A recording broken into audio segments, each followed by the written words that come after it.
me voy a centrar en la parte técnica de lo que es el jardín, haciendo una comparación un poco en algunas diapositivas entre lo que era el pasado, lo que fue la restauración y lo que es el futuro, haciendo ya al final un poco de incidencia en cosas que van a quedar pendientes y que habrá que seguir en algún momento.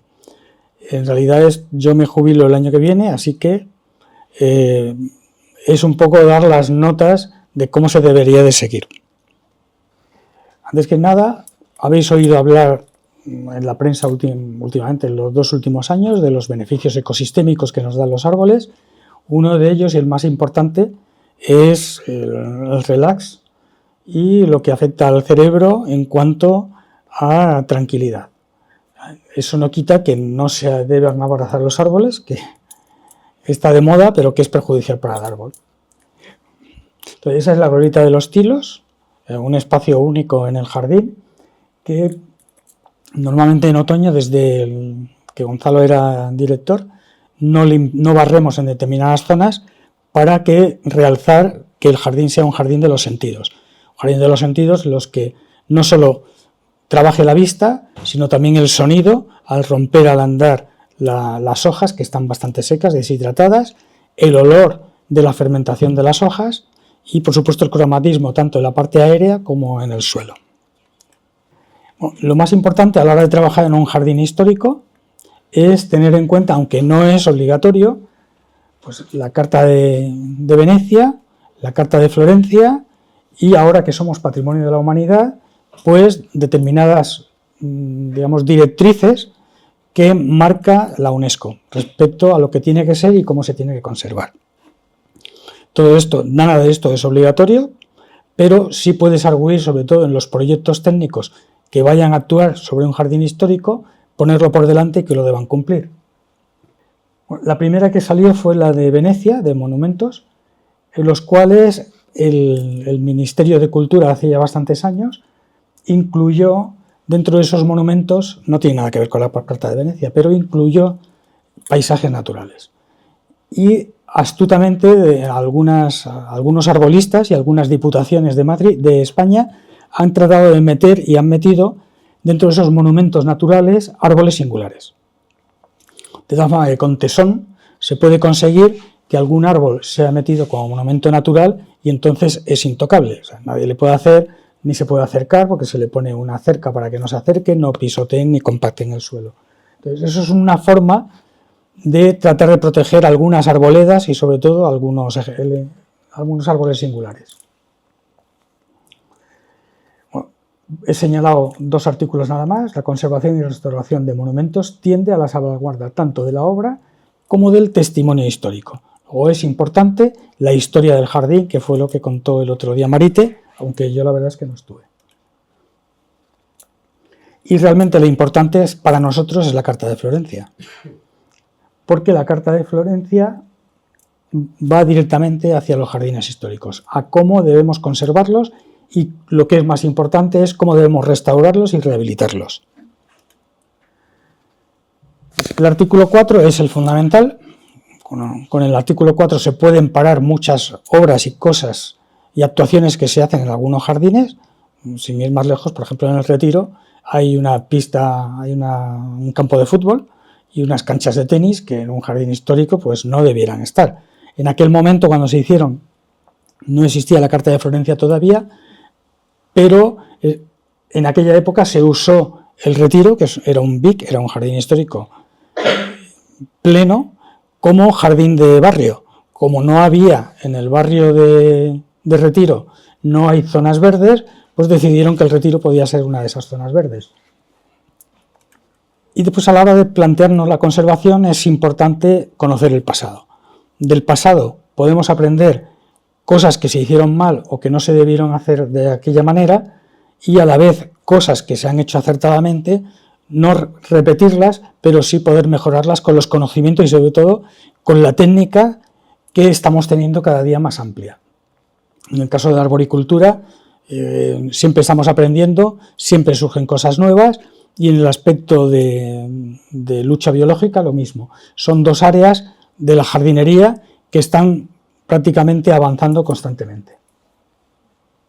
Bueno, pues este es el patrimonio de la humanidad, de los cuales en algún momento, yo en las varias reuniones que he estado allí siempre he dejado caer que habría que empezar, digamos que el patrimonio de la humanidad, el paisaje de la luz no es una foto finish. O sea, cuando se ha incluido todo ese espacio, se han incluido jardines históricos, pero también se han incluido espacios que se han ido modificando de mala manera, que habría que volver a recuperar de alguna manera.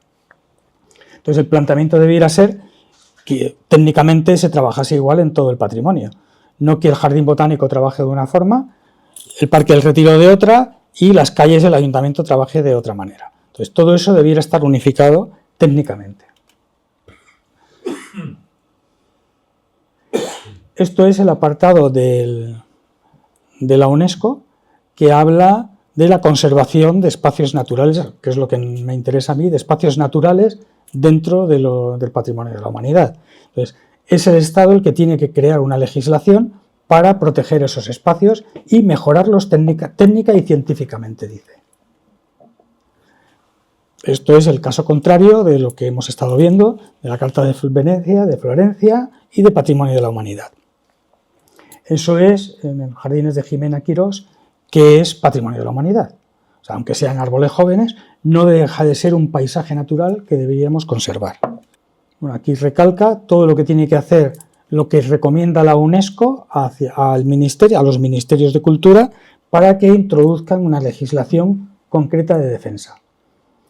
Estos son dos de los espacios dentro del patrimonio que deberían ser modificados porque están afectando gravemente al arbolado que está catalogado, por otra parte, de singular por la Comunidad de Madrid. Son los plátanos de las dos glorietas de Apolo. Están enterrados, si os fijáis, en aquel caso de allí. Así era como estaban y se les levantó un alcorque para cultivar arbustos y herbáceas. Todo eso es enterrando el cuello del árbol, que es precisamente el punto más débil del árbol.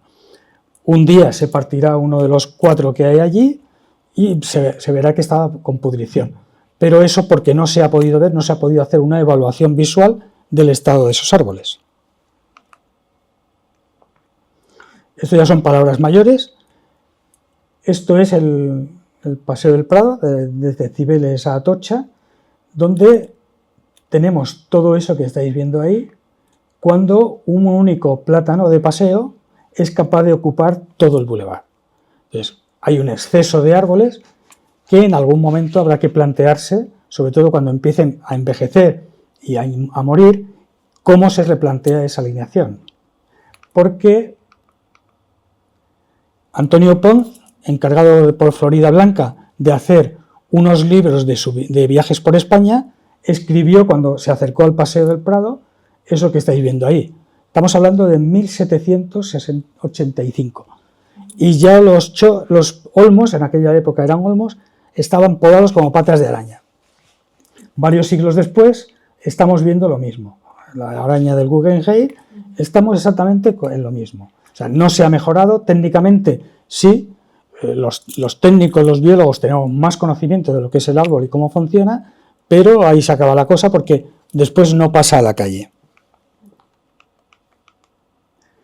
Bueno, esto se lo enseñé a Carmena cuando fue alcaldesa, de la cantidad frente a la calidad. Es más importante la calidad del arbolado que la cantidad.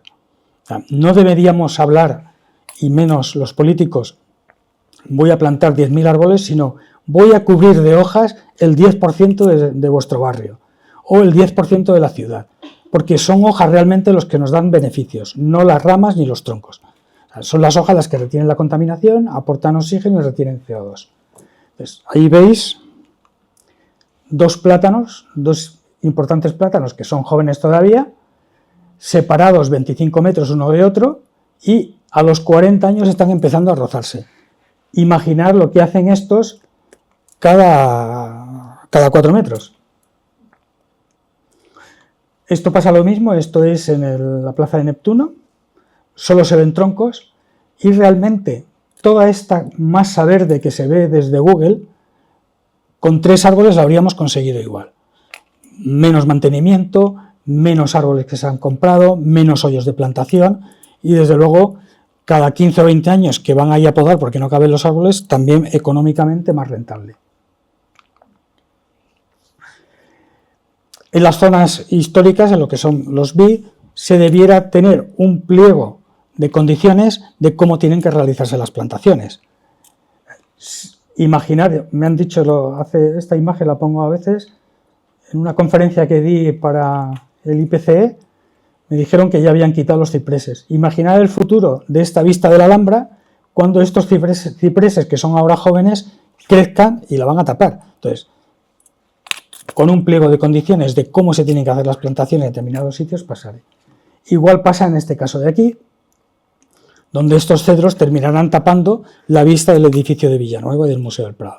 Las ramas se meterán en los balcones, saltarán las alarmas y terminarán siendo quitados, lo que no se debería es haber puesto. Este es otro de los detalles que, como patrimonio de la humanidad, debieran irse viendo y modificándolos poco a poco. Aquí es un toque de atención a los paisajistas.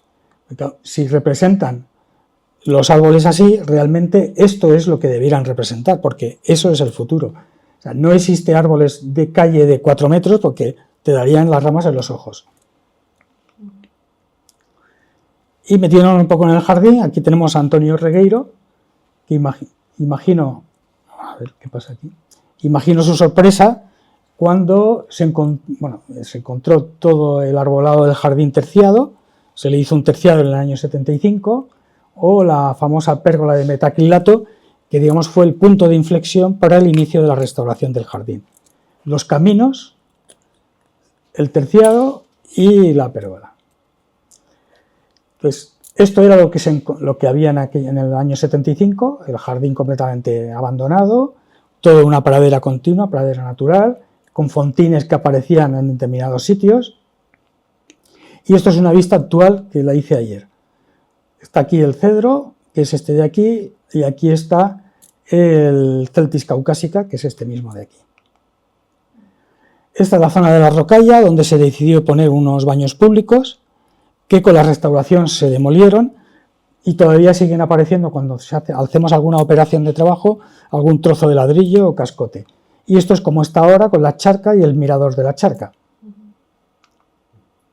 El Paseo del Rey, y como está ahora, desafortunadamente el Ulmus minor que había aquí murió, ahora lo tenemos cortado vertical para explicar un poco el funcionamiento de un árbol con lo que es la compartimentación, la lignina, la celulosa y las pudriciones. Y este plátano de aquí es este que veis ahí. El pabellón Villanueva, como se encontró en la restauración, que imagino que en Marite os contaría que la fuente estaba a ras del suelo y para encontrar el suelo original del jardín, pues se hizo esta excavación y apareció la fuente original. Fijáis, los crecimientos no son muy amplios. Esta es la zona del... Esto se hizo ya en la restauración, esto ya es desde la restauración al presente. Este es el jardín de zona de suculentas, que lo arreglé en el año 2005, simétrico con el otro que va a haber en el otro lado. Esta es la zona, bueno, ahora está ahí el invernadero Santiago Castro Viejo, este era el antiguo invernadero, esta era las casas de los jardineros, que había una charca y ahora es la escuela 6. Y este es el plátano que da sombra a las mesas para los cursos, que es el mismo.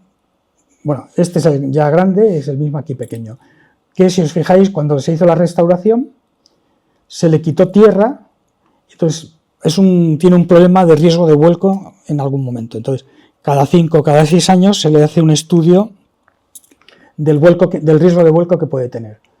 Esta es la escuela 6, la de la Celcova, Carpinifolia y el ciprés del plano de la flor, y la situación actual, que es muy difícil hacer la foto de la vegetación que hay. Cuando yo llegué al jardín, existía el invernadero de las Rollas, que es este de aquí.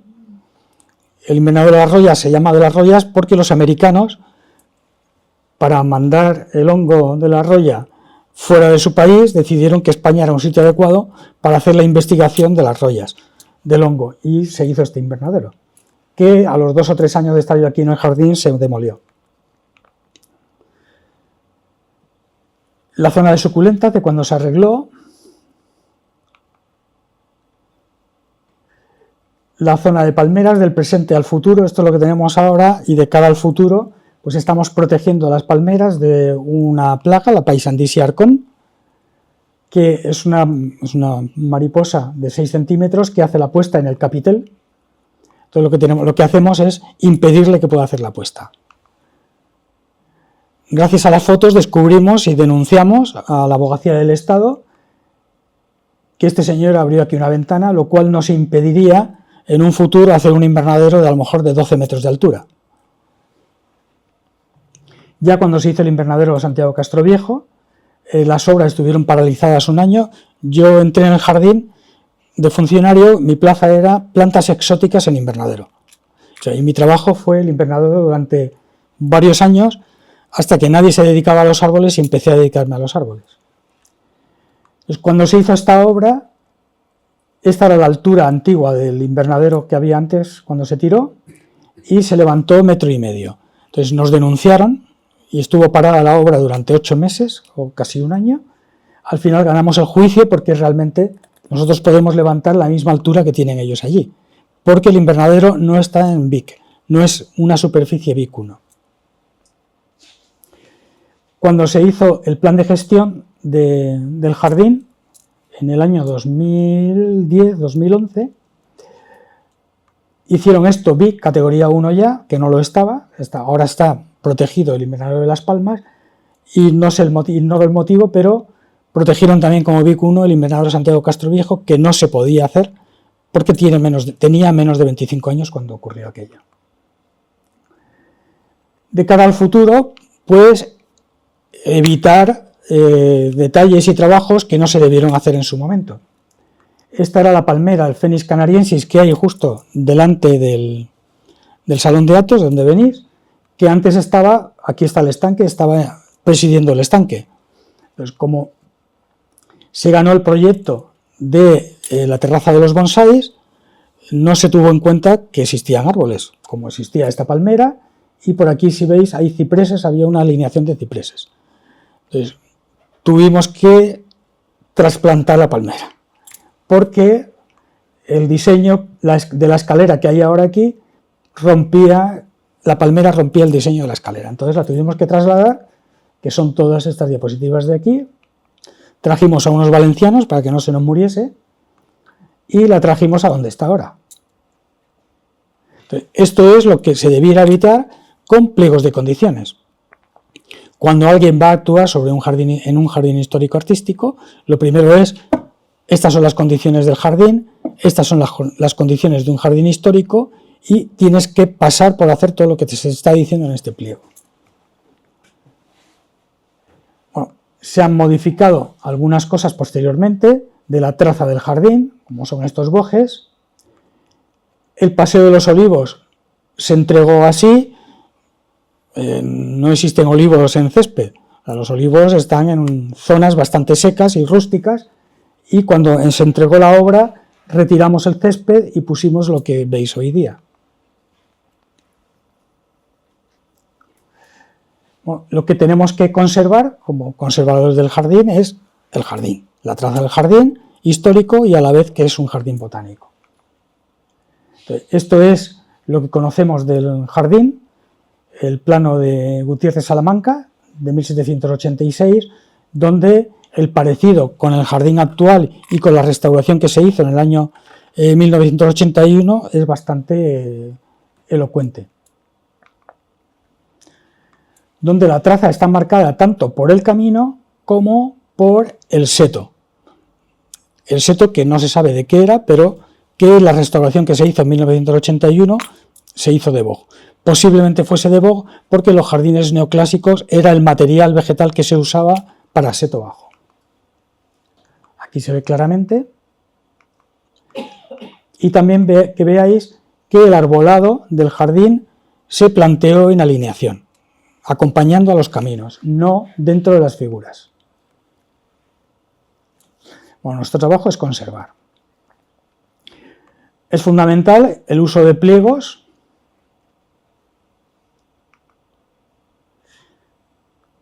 y establecer un plan director que condicione un poco las labores de conservación, de mantenimiento y sobre todo de restauración y de rehabilitación si volviese a producirse en algún momento. Y también define las distintas zonas y zonificaciones que se han hecho en el jardín.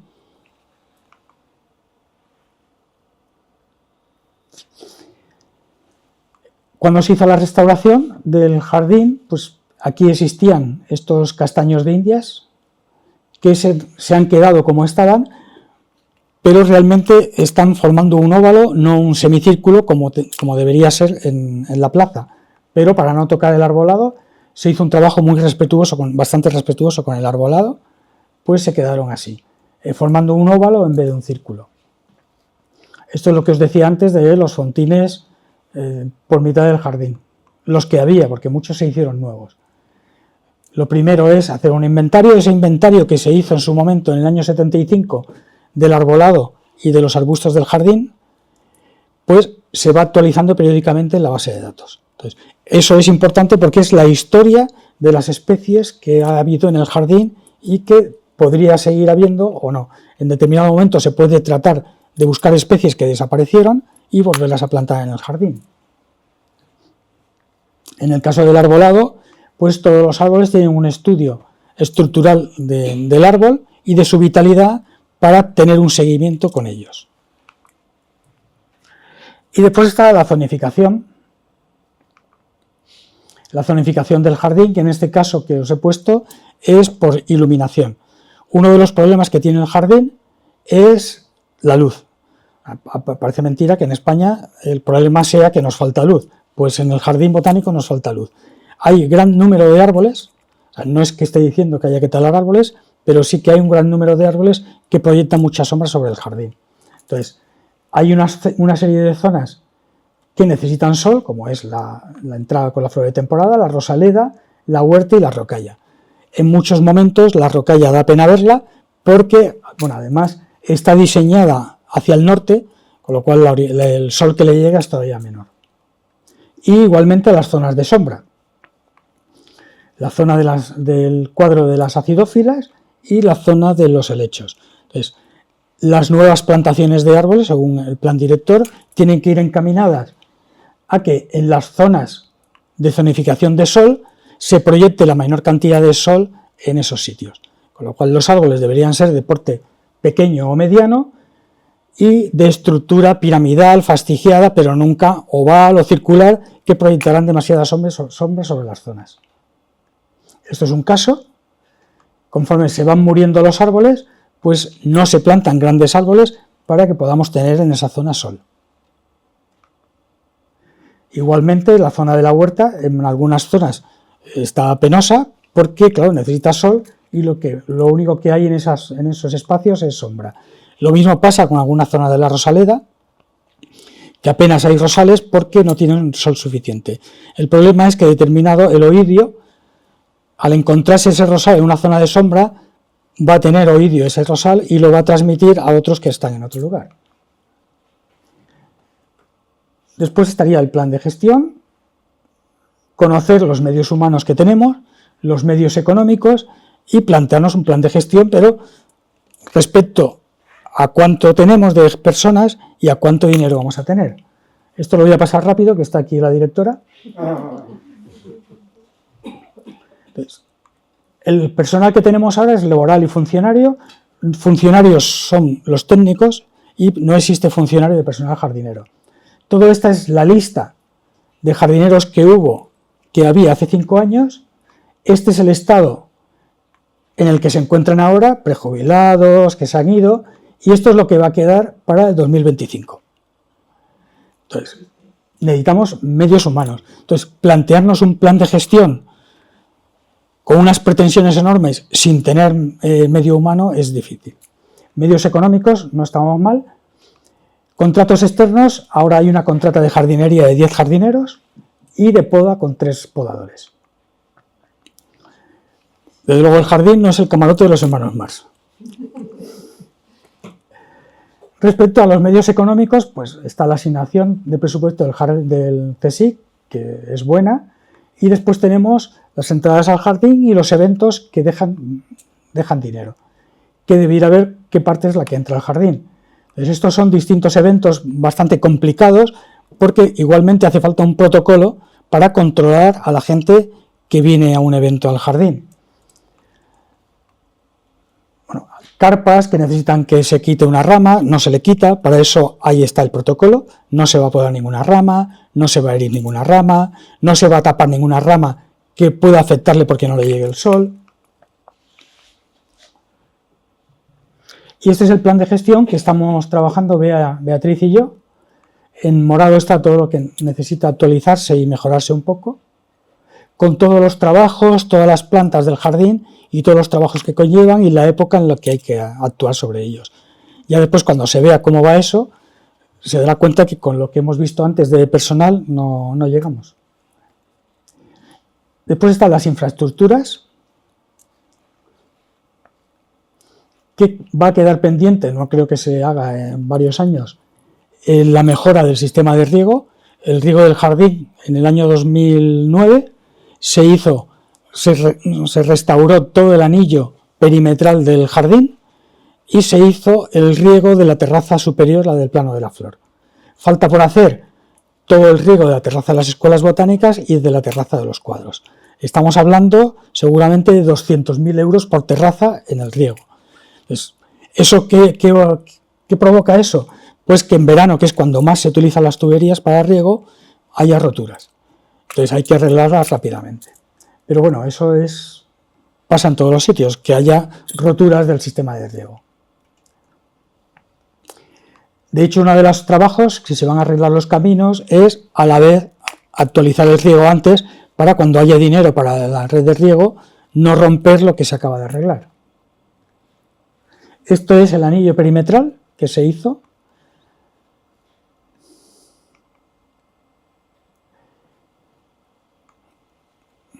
El mobiliario, las infraestructuras, a pesar de que la última restauración se arreglaron y se impermeabilizaron todos los 30 fontines que hay en el jardín, quedaron pendientes las dos fuentes, la glorita de los plátanos y de los castaños de Indias, por realizar una buena impermeabilización. Lo mismo aquí pongo esto, porque no sé en qué momento pasó, que los bancos pasaron de color blanco a color madera. Entonces, eso es algo que debiera estar dentro del plan de gestión. O sea, justificar cambios de color, cambios de planta, eso tiene que estar justificado. Respecto a la fauna, pues hay fauna invasora, que por una parte nos viene bien, pues se come las ratas, en el jardín hay ratas, pero se sientan en los tiestos de siembra, araña algunos troncos, o sea, es un jardín botánico, no es para tener gatos.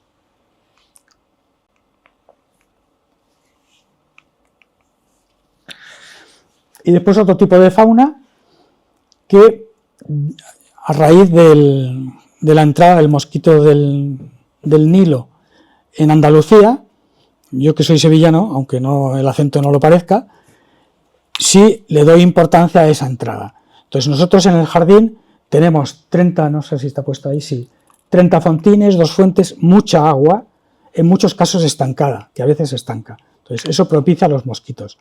Ya hace varios años sospechamos que nos llegó el mosquito del tigre y para evitar problemas, pues hemos puesto refugios para murciélagos. Por ahora han puesto 12 y seguramente los subamos a 20, asesorados por Elena Tena, que es una especialista en murcis, que dice ella. Y eso es lo que queremos hacer, tener murciélagos para no tener que hacer después algo con los fontines que no queramos hacer.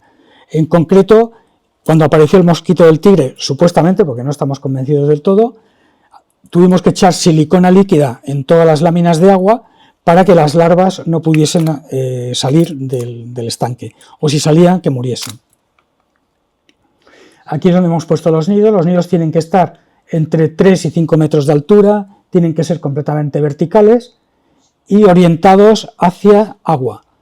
Antes de entrar al refugio beben agua y al salir del refugio lo primero que hacen es beber agua. Entonces están puestos, este es el cedro de Linneo, Ese es el olmo de la charca del cuadro 15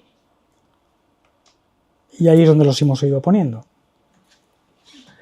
Respecto a la conservación de nuestras plantas, tiene que haber una lucha continua.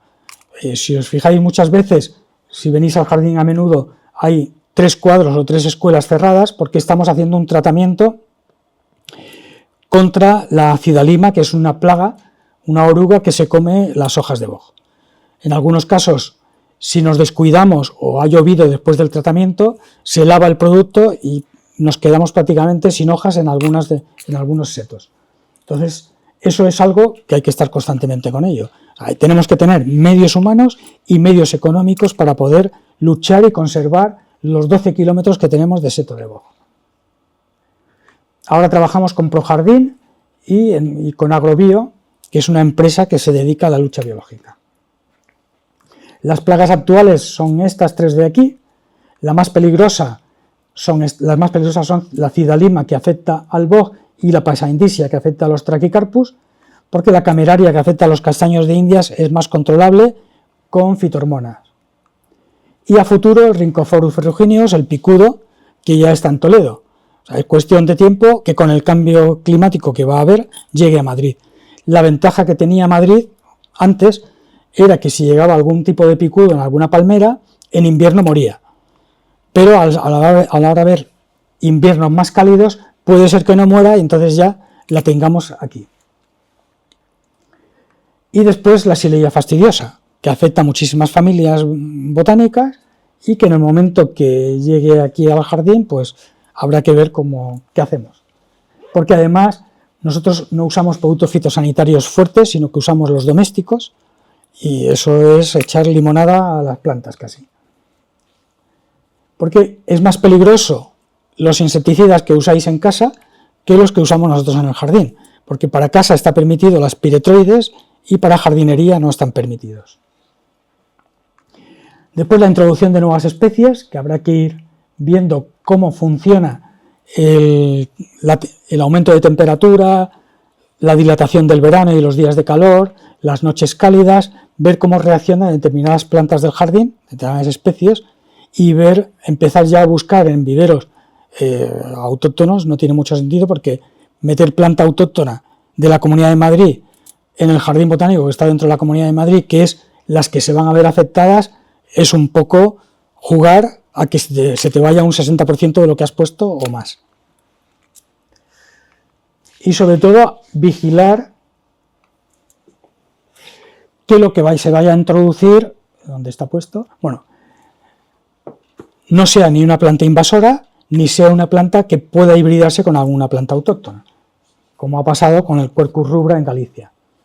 Después se aceptan donaciones y aportaciones, como bien sabe la directora y el exdirector, que recibimos bastantes. Este es el Cupressus dupreciana, bueno, esa es Odil Rodríguez de la Fuente. Este es Óscar, de la Fundación Biodiversidad.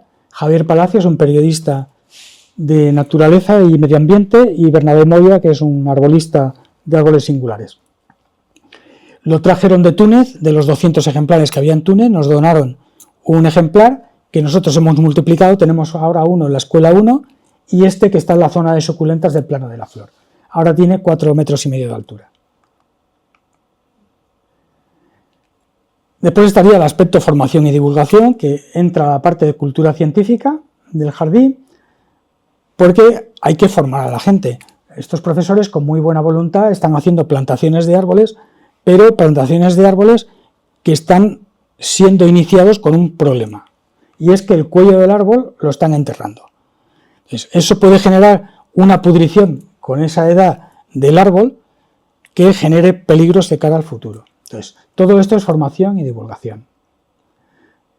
Aquí es el único político que he metido. Cuando Ruiz Gallardón hizo una tala masiva de 595 árboles en el Paseo del Prado, todo el mundo se le echó encima.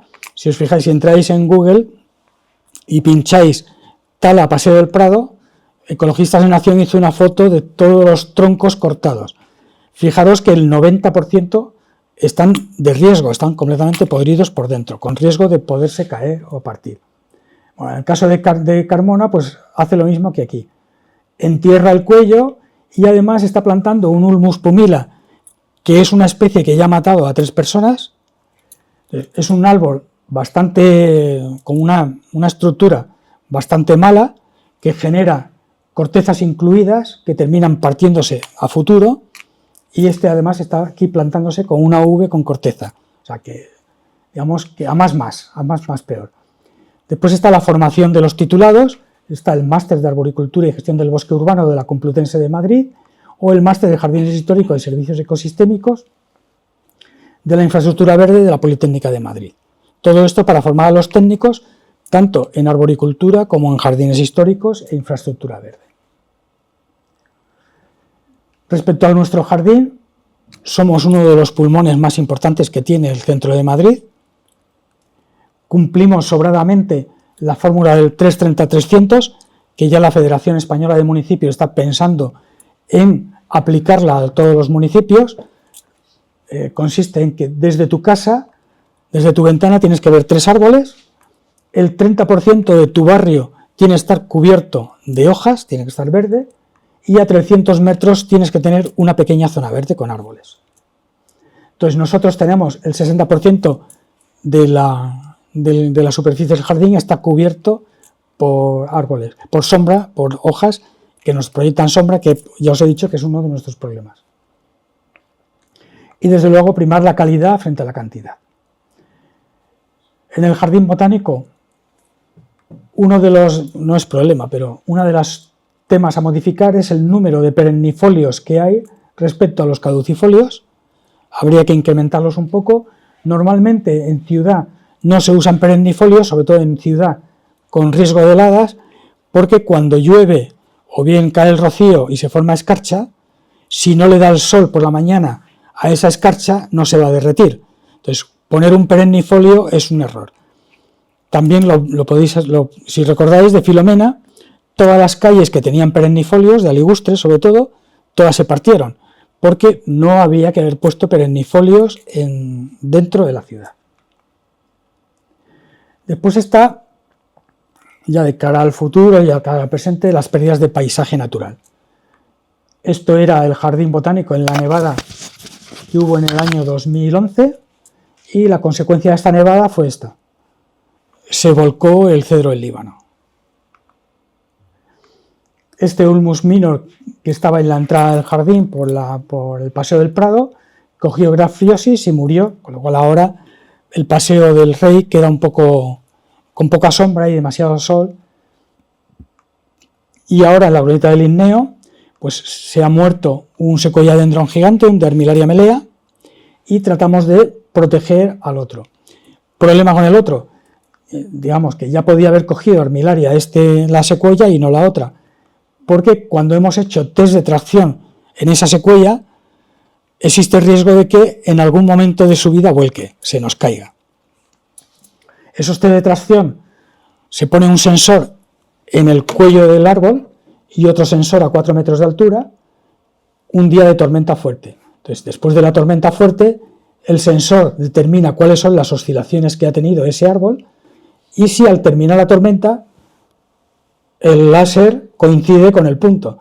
Si no coincide y se ha desplazado, es que ese se caerá en algún momento, que es lo que le pasó a la secuoya, a esta de aquí, a la de este lado. Otra pérdida de paisaje importante es el pantalones, el Ulmus minor, aparte del cedro del Líbano. Y los futuros paisajes que se irán creando con todos los árboles jóvenes que irán creciendo. Aquí me refiero, este es el que está muerto, me refiero a estos otros de aquí. O bien los tilos que le quedan todavía muchos años. Y el cambio global, esta fue la nevada de Filomena en el jardín, vista desde dentro. Estos fueron los daños aparentes que se produjeron, los Phoenix canariensis completamente, las hojas quemadas, los eucaliptus que tapan ahí esa fachada horrible, también completamente quemados. Todo lo que eran las livistonas, la planta, sobre todo las palmeras asiáticas, este es dentro de la escuela de las palmeras, de la escuela 13, este primer cuadro. está dedicado a las palmeras asiáticas. Sufrieron las livistonas, pero realmente después solo murió una. Las palmeras, al ser monocotiledóneas, no puedes, ves esto y no puedes decir que esté muerta, porque la yema está dentro del tronco. O sea, tienes que esperar a que tenga calor suficiente, o sea, abril, mayo, para que se active la yema, o no se active, pero para que se active la yema y empiece a salir la nueva fronda. Aquí hasta julio no puedes no puedes talar una palmera, porque en julio te cercioras que realmente está muerta o no está muerta. Mucha gente vio sus palmeras así y las taló, cuando seguramente estaban vivas. Otra afección del cambio climático se nos está dando en almeces. Ahora las heladas están llegando más tardíamente que llegaban antes. Entonces, los árboles, en vez de tirar la hoja conforme va bajando la temperatura del suelo, más que la del ambiente, la del suelo, pues la están tirando más tarde. El árbol está verde prácticamente hasta noviembre. ¿Qué ocurre? Que llega la primera helada de noviembre y coge al árbol con las hojas verdes. Entonces lo hiela y estas hojas no se van a caer porque no se ha producido un proceso de caída de hoja. Esto es enfrente del Jardín Botánico, este es el Parque del Retiro, donde estamos viendo que los castaños de Indias, además de florecer en marzo, pues está echando una segunda flor. Pero fijaros aquí que coincide con la del Stymnolobium japonicum, con la sofora. ¿Cuándo florece la sofora? En el mes de julio. O este otro castaño de la esquina está floreciendo en marzo y en julio. Igualmente, alguna vez puede llegar a florecer hasta en septiembre o octubre. Bueno, esto es fuera del jardín, y dentro del jardín tenemos los Zacer pseudoplátanus, que, bueno, este ya está talado, este se murió, esta foto es antigua. Esta también es antigua porque este es el que talamos este año a primeros de año. Cuando brotó vimos que no brotó nada. Y esto es el cambio. Un incremento importante en toda la región, en toda la cuenca mediterránea. Lo que está suponiendo para Madrid las olas de calor y sobre todo la isla de calor, que si os fijáis, por más árboles que hay en las calles de Madrid, no quedan reflejadas en esta foto térmica. A lo mejor ampliando sí que se podría ver. Realmente la parte verde es el Parque del Retiro y el Jardín Botánico. Entonces, necesitamos más verde para que no se produzca la isla de calor, para que el sol no caliente el asfalto, no caliente la acera, y por la noche, en vez de refrescar, nos está dando más calor a nuestras ventanas. Bueno, este es el incremento global, siempre hacia arriba. Determinadas especies van a poder funcionar o no van a poder funcionar con el cambio climático que prevé AEMET. Estos datos son de AEMET. Para la temperatura media actual de Madrid es de 15 grados.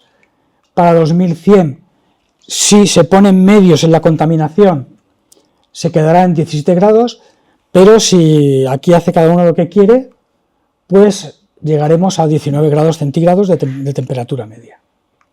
¿Y cómo le va a afectar? Pues a las 3 especies que más se usan en el arbolado urbano de la ciudad.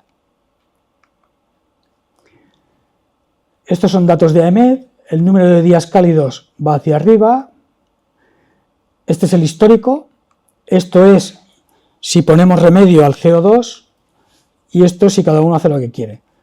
Va a ir hacia arriba, la duración máxima de las olas de calor en el histórico está más o menos estable, pero a partir del CO2, del incremento de CO2, va hacia arriba, y si no se hace nada, más hacia arriba. El número de noches cálidas, lo mismo. No es estable, sino que sube en el histórico desde la década de los 40, y para el 2100, si se hace algo, sigue subiendo y se desbarra ya si no hacemos nada. La temperatura máxima lo mismo, esto es para Madrid, ¿eh? La temperatura máxima lo mismo, sube en todos los casos, la temperatura mínima extrema sube en todos los casos, la temperatura mínima sube, la evapotranspiración potencial que se produce en los árboles también sube, quiere decir que se está evaporando más agua de la que se evaporaba antes, y sin embargo estamos en las bajadas. El número de días de lluvia va a bajar, la precipitación va a bajar, y este no sé por qué se me ha colado aquí. También podéis ver los datos del Copernicus, es el satélite que lanzó hace pocos años la Unión Europea, para no depender de Estados Unidos, y también no tiene tantos datos, está metiendo los datos históricos de las ciudades europeas, pero los datos son iguales, son de incremento de la temperatura. Si ponemos remedio y controlamos el CO2, o si no hacemos absolutamente nada, si os fijáis, ya los colores están cercanos al máximo. Aunque el cambio climático nos parezca dramático, siempre hay soluciones. No como el señor Ash, el androide Ash, que dijo que no tenían futuro. Sí que tenemos futuro.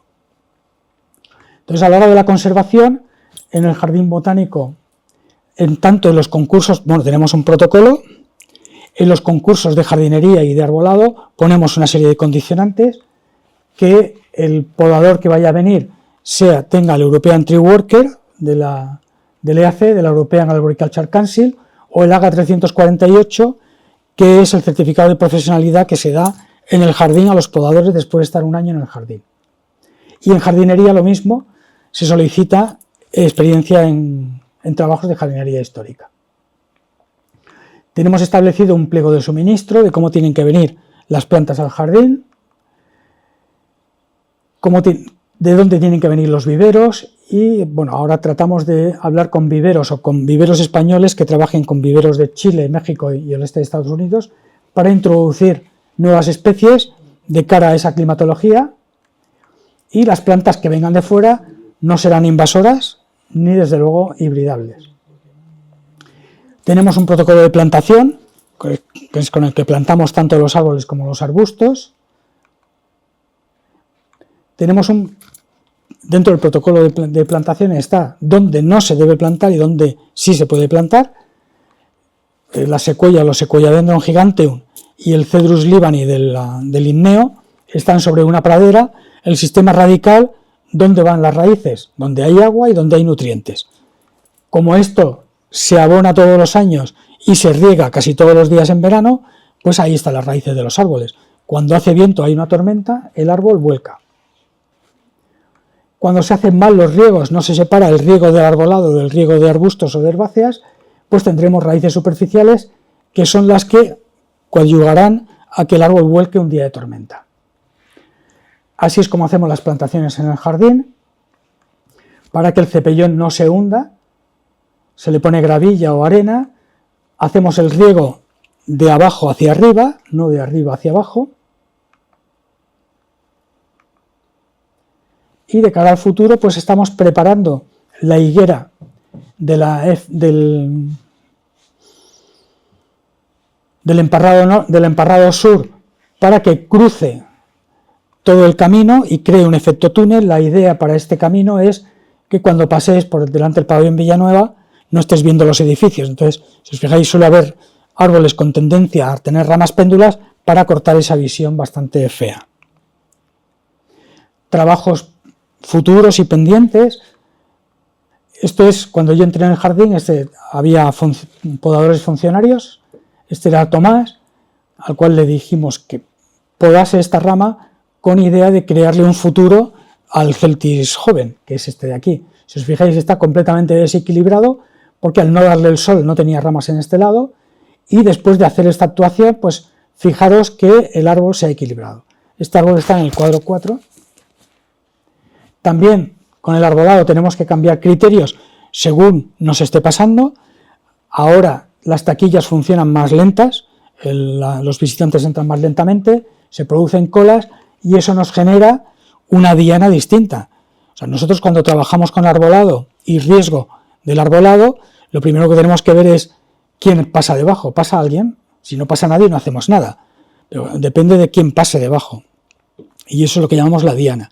Entonces, la diana la contamos, no vemos mucha gente, quitamos las ramas y quitamos el árbol incluso, no. Son 365 días al año por 24 horas al día. Entonces tenemos que, en esa suma de horas, ver cuántas horas hay con esa cantidad de gente debajo.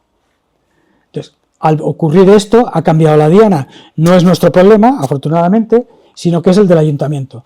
Aquí hay un cedro que tiene varios nidos de cotorra que debieran quitar porque un día de tormenta se puede fracturar un poco la rama y caer un día que haya cola en el jardín. Entonces, todo el jardín tiene un mapa de riesgo, que es este de aquí. Entonces, según dónde se encuentre el árbol y sobre qué camino estén sus ramas, las actuaciones que se hacen son de un sentido o de otro. Cae en rama, es inevitable. Hacemos otros trabajos de arboricultura, se enterró este cuello del árbol, entonces los hemos ido desenterrando poco a poco todos, poniendo arlita para que la materia orgánica no esté en contacto con el tronco. En algunos casos estamos mejorando la salud de determinados árboles. Este es el roble de la escuela 4, que le hemos puesto unos aireadores en línea para que le entre oxígeno y agua junto con abono al sistema radical. Esto es lo que está prohibido, la barrena de Presley, para saber la edad que tienen los árboles. Y los problemas futuros es la paisantisia, la que afecta a Trachycarpus, a las palmeras. Este es un síntoma externo claramente de que ya está comiéndose la yema. Y el Rhynchophorus, que seguramente sea una plaga que llegue tarde o temprano al jardín. La cidalima, la lucha biológica que usamos desde el año 2006 en el jardín, y la Armillaria melea, que es algo con la que tenemos que convivir, que es la que ha matado a este Sequoiadendron giganteum de Linneo. Este es el mapa, el plano, de Armillaria melea en el jardín botánico. Maripaz secuenció todas las setas que le fuimos cogiendo de Armillaria para saber cuántas cepas teníamos. Aquí queda pendiente hacer la sakura, que es llenar esto de prunus para que la floración de los cerezos caiga sobre los bonsáis. Y la entrada claramente cromática, ornamental, como los jardines neoclásicos. Entonces la escuela taller. Bueno, voy a soltar la infraestructura, que ya la he contado antes. Y incrementar la biodiversidad del jardín con nuevas especies. La idea es que en las escuelas botánicas haya planta de origen natural, en la terraza de los cuadros, si es posible, de origen natural, si no, porque es una terraza utilitaria que nos sirve para contar, para formar, para divulgar lo que son la rosaleda, lo que son la planta de temporada, las plantas medicinales, la etnobotánica, y esta biodiversidad que es la fauna, que aquí tenemos a la pobre garza, viendo que la caza de los peces no es posible. Y, digamos, la lucha que tenemos en el jardín, porque por una parte esto está puesto para los patos, porque los patos se comen las plantas acuáticas y otro tipo de plantas, y las garzas. En un jardín neoclásico el sonido es fundamental, tenemos que escuchar el chorrito al caer al agua, entonces poner plantas ahí significa que estamos perdiendo esa característica del jardín. No debemos dejar que en un jardín histórico, como es el cuadro Las Meninas, pues a alguien se le ocurra que está anticuado y lo quiera reformar, o bien que determinados paisajistas quieran hacer aquí, como esto es el Corte Inglés, que la planta que antes estaba dedicada a todo tipo de colonias y eso, pues ahora lo que hay es el stand de Bulgari, el stand de Vuitton, el stand de... El jardín botánico es el jardín botánico de todos. Si empieza a haber parcelitas de cada uno y cada otro, vamos a terminar siendo el Corte Inglés.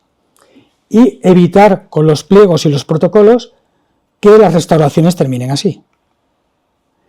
Bueno, aquí es un homenaje a Leandro Silva, a Carmen Añón, a Lucia Serredi, que no están, y a Consuelo Correcher, a Chola, que tampoco están, y a Carlos III, que nos fundó.